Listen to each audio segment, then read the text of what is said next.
అందరికీ శరణార్థులు మంచిగా నారులా నేను వచ్చేసిన ఇయాల సుతం ఖతర్నాక్ వార్తలు పట్టుకొచ్చిన ఇంకెందుకు ఆలస్యం మొదలు పెద్ద వార్తలు చూద్దాం పారి ఢిల్లోల మీద కొట్లాడుతుండ్రు మనోళ్ళు అసలే పెంచొద్దన్నారు ఎంపీ సీట్లు చెప్పిన అన్ని చేస్తున్నారట సర్కార్ వాళ్ళు 31 వరకు ఇస్తారట రైతు బంధు పైసలు చేతికొచ్చే టైంలో ఎండుతున్నాయి పంటలు పాటతోని బాధ చెప్తున్నారు రైతులు బీజేపీలో నడుస్తున్నది కుర్సీ పంచాది కాంగ్రెస్ వాళ్ళతోని చేస్తుండ్రట సోపతి లాక్డౌన్ కు ఇయాల్టితోని 5 ఏళ్ళు మళ్ళా రావద్దు అసొంటి బాధలు అమాయకంగా ఉంటే అంగట్ల నిలబెట్టి అమ్ముకొస్తారని చెప్పుకుంటారు కదా ఇప్పుడు ఢిల్లోలు కూడా అదే పని చేస్తున్నారు మన పైసలు తిని మన కళ్ళే పొడిచే పని ముంగటేసుకున్నారు అందుకే మనోళ్ళు జరంత హుషారయ్యి ఓ మీటింగ్ పెట్టుకున్నారు ముచ్చట్లేందో అరుచుకుందాం పారి మనుషుల లెక్కను బట్టి ఎంపీ సీట్లు పెంచొద్దని తమిళనాడు ముఖ్యమంత్రి స్టాలిన్ సారు చెన్నైలో మీటింగ్ పెట్టిండు మన దిక్కున్న ముఖ్యమంత్రులను పార్టీలోళ్ళందరినీ పిలిచిండు మన ముఖ్యమంత్రి Revanth sir Congress president Mahesh sir అటు కారు పార్టీ నుంచి కేటీఆర్ సారు వాళ్ళ లీడర్లు నిన్న మాపటిలే బయలుపోయిర్రు ఇవాళ పొద్దుగాల అందరినీ పిలిచి సన్మానం చేసిండు స్టాలిన్ సారు కేటీఆర్ సార్కు గులాబీ కలర్ శాల్వా కప్పిండు రేవంత్ సార్కు పసుపు రంగు శాల్వా కప్పిండు బీఆర్ఎస్ పార్టీలది గులాబీ రంగు కాబట్టి అదే రంగు శాల్వా కప్పిండ్రు కానీ రేవంత్ సార్కు పసుపు రంగు శాల్వా ఎందుకు కప్పిండ్రో ఇప్పటిదాకా నాకైతే సమజైతలేదు మీకెవరికన్నా సమజైతే చెప్పుండ్రి ఆ వెనక మీటింగ్ కు వచ్చిన వాళ్ళందరూ మాట్లాడిండ్రు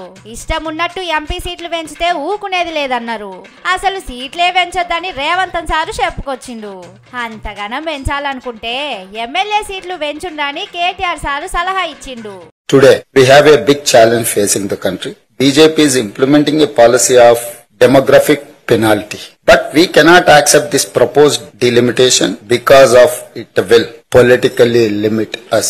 It will punish us for being performing states.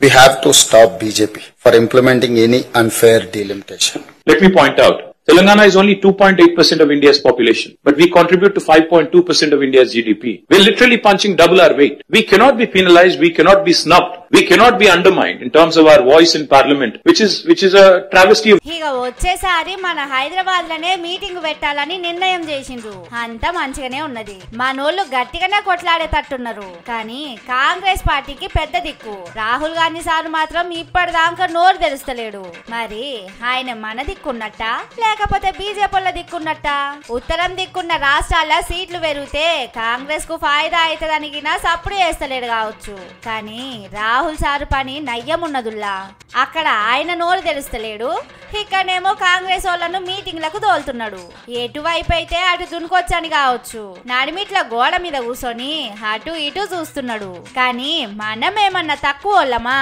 అన్ని మనసులో పెట్టుకోమా మనకు టైం వచ్చినప్పుడు అసలు వడ్డీ చక్ర వడ్డీ బారు వడ్డీ కలిపి ఇయ్యాలనని దక్షిణం దిక్కున్న రాష్ట్రాలోళ్ళు మాట్లాడుకుంటుండ్రు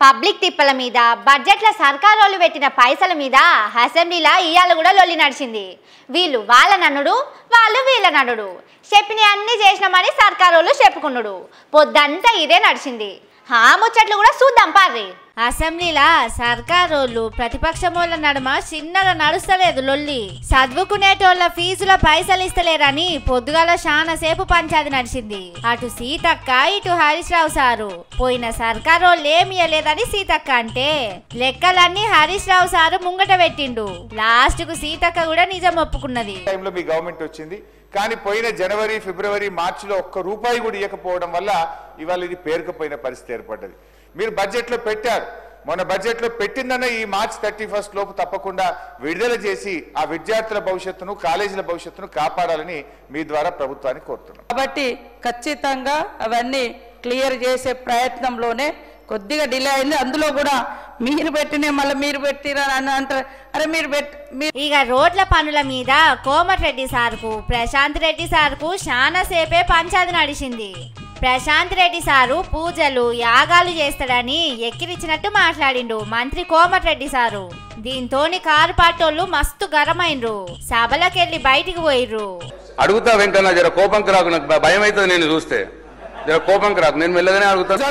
ప్రశాంత్ రెడ్డి గారికి ఏంటంటే చివరిగా చెప్తున్నా, ఈ సెక్రటరీ కట్టాలి, చండీగ్రామం యోగాలు చేయాలి, దాన్ని ఏమంటారు అక్కడ ప్రగతి భవన్ లో ఫామ్ హౌస్ లో యాగాలు యజ్ఞాలు చూసుకోవాలనే, సెక్రటరీ కట్టాలనే, ప్రగతి భవన్ చూసుకోవాలనే.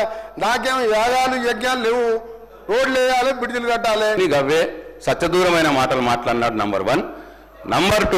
నంబర్ 2 సార్ నన్ను యాగాలు చేసామని చెప్పి నన్ను అవమానపరిచినాడు, సెక్రటరీ కట్టినామని అవమానపరిచినాడు. నేను యాగాలు చేస్తా సార్, నాకు భక్తి ఉన్నది, దేవుడి మీద భక్తి ఉన్నది సార్. నాకు వాటరు నీళ్ళు నేను అనను సార్. చేపల పులుసు నేను తినను సార్. ఇక వాళ్ళ సర్కారు పనితనం గురించి కోమటిరెడ్డి సార్ ఏం చెప్పిండో చూడుండ్రి. మాకు అంటే మీరు మాకు ఎక్కువ పని ఎక్కువ చేస్తాం కానీ మీలాగా ఎక్కువ మాట్లాడలేము. నిజమే సారు, మీరు మస్తు పని చేసి చెప్పుకోరు, కానీ మీరు చేసే పని గురించి car party KTR sir, Jagadish Reddy sir ఎప్పుడు చెప్తూనే ఉంటారు. మీరు మళ్ళా ప్రత్యేకంగా చెప్పుకున్నాడు ఎందుకు తీండ్రి. మీ జిల్లా ఎమ్మెల్యే ఏదో చెప్తున్నాడు చూడుర్రి. ఇవాళ సన్నోట్లకు మనం బోనస్ ఇస్తున్నా, ఇంత పెద్ద ఎత్తున రుణమాఫీ చేసిన ఇంకా దుమ్మెత్తి పోసే అధ్యక్ష. నిజమే సారు, ఇగురంగల్లోడు ఇళ్ళలికితే ఈగొచ్చి అంత పాడు చేసినట్టే అవుతున్నదట కదా. ఏం చేస్తాం చెప్పుండ్రి. మీరు అన్ని ఇచ్చిండు గాని వాళ్ళే అంత తప్పుడు ప్రచారం చేస్తున్నారు. ఇది సరే గాని రైతు భరోసా పైసల సంగతి ఏంది? ఇప్పుడు రైతు భరోసా, ఇందిరమ్మ ఆత్మీయ భరోసా రెండు కూడా మార్చి 31 వరకు మొదటి దఫా అన్ని కూడా క్లియర్ చేయబడుతుంది. ఈ నెల 31 రైతు భరోసా కూడా వేస్తారు. వారు ఏమంటారంటే రైతు బంధు రావడం లేదంటారు. రైతు భరోసా పేరు మార్చినాము. ఈ 31 తప్పనిసరి ఇస్తాం. వారు ఇచ్చిన హామీని కూడా తప్పటి విధంగా మార్చి 31 అంటే ఇంకో ఏడాది ఉందని అనుకుంటున్నారా ఏంది? 9 రోజులే ఉన్నది. మరి మీరు చెప్పేది ఈ ఏడాది మార్చి 31, వచ్చే ఏడాది మార్చి 31, లేకపోతే 2028 మార్చి 31? జర సమజేతట్టు చెప్పుర్రి. వీడికే మీ మాటలు పాము కంటే ఎక్కువ వంకలు తిరుగుతున్నాయి. ఇప్పుడు ఇట్లా సగం సగం ముచ్చట్లు చెప్పి ఇంకింత పరిశాన్ చేయకుర్రి.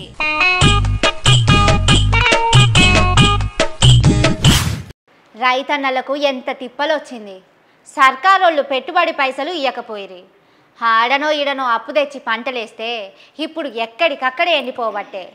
నీళ్ళు ఇయాల్సిన సర్కారోళ్ళేమో తమాషా చూడబట్టిరి. కరువు వచ్చిందని, భూమిలో నీళ్లు లేవని ముచ్చట్లు చెప్పి కథ నడిపిస్తున్నారు. రైతన్నల ఆరిగోస పెడుతున్నారు. వ్యవసాయం చేసేటోళ్లకు కాలం పగబట్టినట్టే ఉన్నది. పోన్రి, నీళ్లు లేక ఎక్కడికక్కడ పంటలు ఎండిపోతున్నాయి. చేతికొస్తది అనుకున్న పంట బడ్లు గొడ్ల మేతకైతున్నది. 4 పైసలు వస్తాయి అనుకున్న రైతన్నకు కండ్లల్ల నీళ్లే మిగులుతున్నాయి. ఈ రైతన్న చూడుర్రి, ఆయన బాధను పాట లెక్క ఎట్లా చెప్పిండు. కరెంటు రేటు సగతోటి పాలమన్నాడే, చెట్టు కుట్ట దోవి దుక్కిని దున్నాను, బోరేతమని బ్యాకు లోను కంటెళ్ళాను, వాడు లంచా ఇవ్వాలంటే నగరాలు వద్దని, చేస్తా బతుకుదామంటే ఛాయామే కరువాయే, ఎట్లా బ్రతుకాలే కరెంటు రేటు సగతోటి చెట్టు బిల్లు బరు. రైతుల తిప్పల మీద మండలిలా గోరెటి ఎంకన్న కూడా పాట పాడి వినిపించిండు. ఒకప్పుడు వ్యవసాయం ఎట్లుండే అటెనక ఎట్లా మారింది, ఇప్పుడు రైతులు ఎట్లా తిప్పలు పడుతున్నారో పాటతోని కవిత్వాలతోని అందరికి సమజయ్యేటట్టు చెప్పిండు. వయ్యారి బామొచ్చి వరి మల్లె మొలిసింది, లొట్ట పీసు చెట్లు గెట్టున పెరిగినవి, తరి పొలము దగ్గింది బెరి కలము మిగిలింది, సెలకంత మురమయ్యి గొలుకు గొలుకయ్యింది, కలమంద జమ్ముళ్ళు రా తెలంగాణ కరువుకు గుర్తాయరా, గుక్కిచ్చి గుక్కిచ్చి బోరు దుంకుతుంటే ఒక్కటన్నా మడి సిక్కగా దడవదు, వంకాయ తోటేసి నొట్టి పోయిందిరా, మిరపనాటుకుంటే వరుపైనాదిరా, నాసుపచ్చని బావులా. ఈ పాటినాక నాకైతే కండ్ల నీళ్ళు ఆగలేదుల్లా. రైతులే కాదు, కాంగ్రెస్ లీడర్లు అసెంబ్లీలోనే చెప్తున్నారు, నీళ్ళు వస్తలేవు, పంటలు ఎండిపోతున్నాయి, సర్కారోళ్ళు మనసు పెట్టాలని అడుగుతున్నారు. చెన్నూరు నియోజకవర్గంలో వానలు నీళ్లు సరిగా లేవు, పంటలు ఎండిపోతున్నాయి.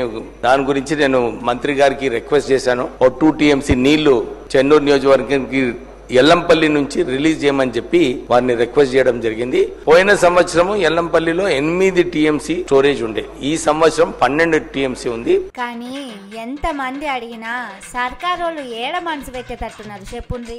బోర్ల కింద ఎండితే మాకు సంబంధం లేదని ఓ మంత్రి గారు అంటారు, భూమిలోనే నీళ్లు లేవు ఏం చేయాలని ఇంకొక ఆయన అంటాడు, నీళ్లకు తిప్పలున్నది యాసంగి పంటలే వేయకుండాని పంట చేతికొచ్చే టైంలో ఇంకో పెద్ద మనిషి వచ్చి చెప్పిండు. కానీ రైతులను పట్టించుకున్నోళ్ళేరాయే. సీఎం సార్కు ఢిల్లీకి హైదరాబాద్ కు తిరుగుడే సరిపాయే. నీళ్ళ మంత్రి ఏం చేస్తున్నాడో తెలియదాయే. అందుకే మంది మాటలు పట్టుకొని మార్వాణం పోతే మళ్ళొచ్చే వరకు ఇల్లు కాలిపోయినట్టే అయిందని వ్యవసాయం చేసేటోళ్ళు మస్తు బాధపడుతున్నారు.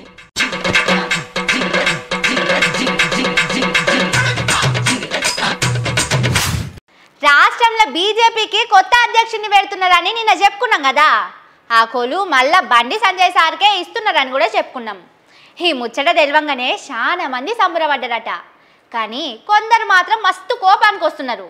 ఆ ముచ్చట ఏందో ఆడుచుకుందాం పార్రి. పువ్వు పార్టీలా కొత్త అధ్యక్షుడిని పెట్టే వరకు ఢిల్లీలా తలపానం తోకలకు వచ్చేటట్టే ఉన్నది పోండ్రి. తాడు గుంజుడు ఆట లెక్కనే అవుతున్నది పార్టీలా. మళ్ళా బండి సారుకే ఇస్తారట అని తెలియంగానే రాజాసింగ్ సారు మస్తు గరమైతున్నాడు. రేవంత్ రెడ్డి సార్తోని దొంగసాటుగా కలిసేటోళ్లకు గ్రూపులు పెట్టి పార్టీని పాడు చేసేటోళ్లకు ఎట్లు ఇస్తారని కోపం చేస్తుండు.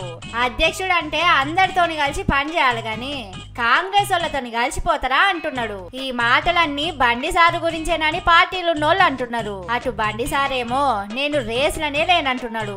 కానీ పార్టోళ్ళు ఇస్తే మాత్రం తీసుకుంటానని మనసుల మాట బయట పెట్టిండు. నేను లైన్ లో లేను, నాకు కేంద్ర హోంమంత్రి శాఖ ఇచ్చారు నాకు. కాబట్టి ఏ కార్యకర్తను కూడా కమిట్మెంట్ తో పార్టీ కోసం సిద్ధాంతం కోసం పనిచేసే కార్యకర్త పార్టీ నిబంధనలకు అనుగుణంగా పనిచేయాలి. పార్టీ ఒక క్రమశిక్షణ పార్టీ, సిద్ధాంతం కోసం పనిచేసే పార్టీ, పార్టీని పదవిలకు అనుకో ఒక బాధ్యత అనుకుంటాం. జాతీయ నాయకత్వం ఏ నిర్ణయం తీసుకున్నా దానికి కట్టుబడి ఉండాల్సిన బాధ్యత కమిట్మెంట్ తో పనిచేసేటువంటి జాతీయ భావజాలం సిద్ధాంతం కోసం పనిచేసే కమిట్మెంట్ కార్యకర్తకు ఉంటుంది. చూసిండ్రా కుర్సీ మీద సార్కు ఎంత ప్రేమ ఉండదో.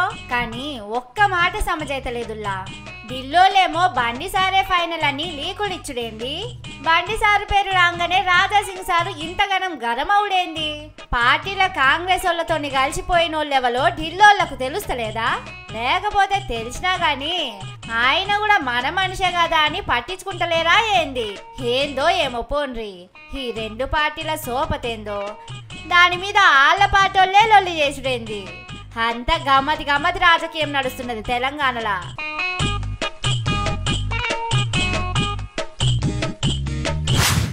ఇప్పుడు మిమ్మల్ని ప్రశ్న అడుగుతా, మీరు జవాబు చెప్పాలి. తప్పు చెప్తే మంచిగుండదు మళ్ళా. చలో అడుగుతున్నా, ఇవాళ ఏంటిది? ఇవాళ శనివారం, రేపు ఆదివారం. ఇదేం తిక్క ప్రశ్న అని చూడకుర్రి. ఇవాళ ఏంటిదో మంచిగా ఆలోచించుర్రి. అరే అప్పుడే మర్చిపోయినరా, గింత మతి మారిపోతే ఎట్లనుల్లా? మీరు చెప్పేటట్టు లేరు గాని నేనే చెప్తా. ఇప్పుడు యాదికి వచ్చింది కదా, అదేనుల్లా కరోనా దెబ్బకు దేశానికి లాక్డౌన్ మొదలైన రోజు 2020 సంవత్సరం మార్చి 22 నాడే మొదలు లాక్డౌన్ మొదలుపెట్టిండ్రు. మొదలు 2 రోజులు బంద్ పెట్టిండ్రు. 23 నాడు మాపడికి మోడీ సార్ వచ్చి రేపటి సంధి లాక్డౌన్ పెడుతున్నామని చెప్పిపోయిండు. మొత్తం దేశాన్ని అరలదోలి తాళం పెట్టినట్టే అయింది. దుకాన్లు బందు, మార్కెట్లు బందు, బస్సులు బందు, ఇది అదని లేదు, దావకాన్లు తప్ప అన్ని బంద్ పెట్టిండ్రు. కరోనా అంటుకుంటదని ఎవ్వలకు ఇంట్లోకెళ్ళి బయటికి రానియలే. బయట పోలీసోళ్లను కావలు పెట్టిండ్రు. మంచికి చెడ్డకు అరుచుకునేటోళ్ళు లేరు, కనీసం మాట్లాడేటోళ్ళు కూడా లేకుంటైంది. పనులు లేవు, పైసలు లేవు, బ్యాంకులు లేవు, బజార్లు లేవు, బంధువులు లేరు, బాధొస్తే అరుచుకునేటోళ్ళు లేరు, పెండ్లిళ్ళు లేవు, పేరంటాలు లేవు. అందరూ గజ గజ వణుక్కుంటా ఎవ్వరింట్లో వాళ్ళే కూర్చున్నారు. సర్కారోళ్ళు వచ్చి గోళీలు ఇచ్చిపోడు, మసాలాలు వేసుకొని నీళ్లు కాగబెట్టుకొని తాగుడు. దగ్గర 70 రోజులు సందుగకు తాళం వేసినట్టే అయింది. అయినా గాని పిట్టల లెక్కనే రాలిపోయిర్రు జనాలు. మనం ఇవాళ బతుకున్నామంటే ఆ దేవుని దయనే అనుకోవాలి. ఆ రోజులు యాది చేసుకుంటేనే మస్తు భయం అవుతున్నది. కానీ మళ్ళా అసొంటి రావద్దని దేవునికి మొక్కుకోవాలి.